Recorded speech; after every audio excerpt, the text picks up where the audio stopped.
ஒரு கூட்டத்தில் ஒரு அரசியல்வாதி பேசியிருக்காரு. ஆண்டப்புறமா இன்னைக்கு நாங்க பிச்சை எடுக்கணும். ஓட்டான பிச்சை எடுத்தோம்.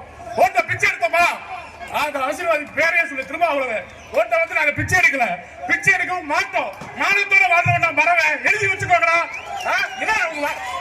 இஷ்டத்துக்கு பேசுவீங்களா? இஷ்டத்துக்கு பேசுவீங்களா? ரஞ்சித் மாரி செல்வராஜ் ஏடா பன்னி கூட்டம் படம் எடுக்கிறீங்க, சிங்க கூட்டம்டா, தெரிஞ்சுக்கோங்க. சமுதாயத்துல பொதுத்தளத்துல சீன்றீங்க. சீண்டாத ஒளிச்சு கட்டிடுவோம் கூட. சினிமா இன்னைக்கு உங்க காலம். தேவர் படம் ரிலீஸ் ஆகும், அதுக்கப்புறம் தேவர் காலம் தான். தேவர் நடிச்சுதான் நடக்கும். ஆன்மீகம் இதுதான் தெய்வீகம், தேசியம். இதைத்தாண்டா பதிவோம். எங்க கூட்டத்தை யாராலையும் அடக்க முடியாது. தயவு செய்து அடக்க முடியும் நினைச்சுக்காதீங்க. அடக்கவே முடியாது. ஒற்றுமை ஒன்றுதான் நமக்கு மைனஸ்.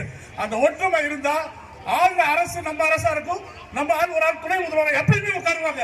அவ்வளவு பெரிய கூட்டம் இது. இன்னைக்கு நான் உங்க பாத மடங்கு கேட்டுக்கிறேன். ஒற்றுமையில மட்டும்தான் நம்ம